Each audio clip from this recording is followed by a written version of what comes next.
जय श्री राम। गर्मी का समय आ गया है। हम सभी के सभी अपने घर में गोपाल जी रखते हैं, गोपाल जी की पूजा करते हैं, विष्णु जी की पूजा करते हैं। लेकिन हमारे शास्त्रों में कहा गया है कि हम जैसे बाकी मौसम में गोपाल जी की सेवा करते हैं, वैसा सेवा हमको गर्मी में नहीं करना चाहिए।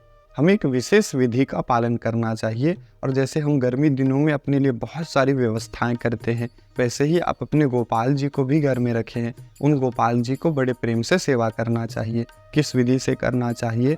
तो कहा गया है कि बैसाख और ज्येष्ठ माह, ये 2 माह में बहुत गर्मी पड़ती है। हम अपने लिए तो व्यवस्था कर लिए, लेकिन गोपाल जी की तरफ हम ध्यान नहीं देते हैं।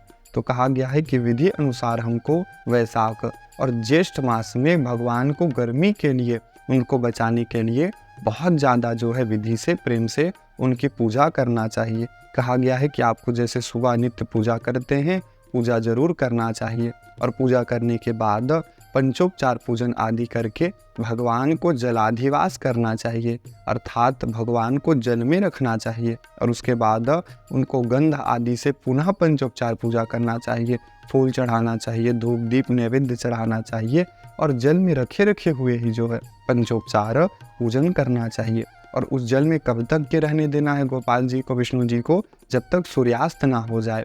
सूर्यास्त हो जाएगा तब तक के भगवान को जल में ही रखना है।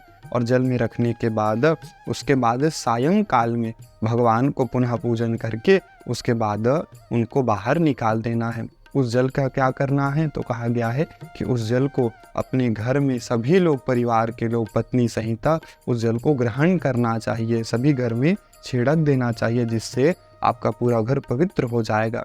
तो बड़े प्रेम से यह विधि करना चाहिए। यह अधिवास कब नहीं करना चाहिए? तो कहा गया है कि द्वादशी के दिन के अलावा आपको बाकी सारे दिनों में गोपाल जी को जलाधिवास गर्मी दिन में जरूर करना चाहिए। और रात में भगवान को जल सहित आप पूजा कर लिए। उसके बाद पूजा करने के बाद, दीप दिखाने के बाद फिर भगवान को वापस उनके स्थान में सूखा करके रख दीजिए। अगले दिन पुनः भगवान को सुबह पूजा करने के बाद फिर अधिवास करिए, पूजा करिए। गर्मी दिन में 2 महीनों में विशेष करके बैसाख और ज्येष्ठ मास में यह विधान जरूर करना चाहिए। गोपाल जी को गर्मी से बचाने का बिल्कुल प्रयास करना चाहिए। जय श्री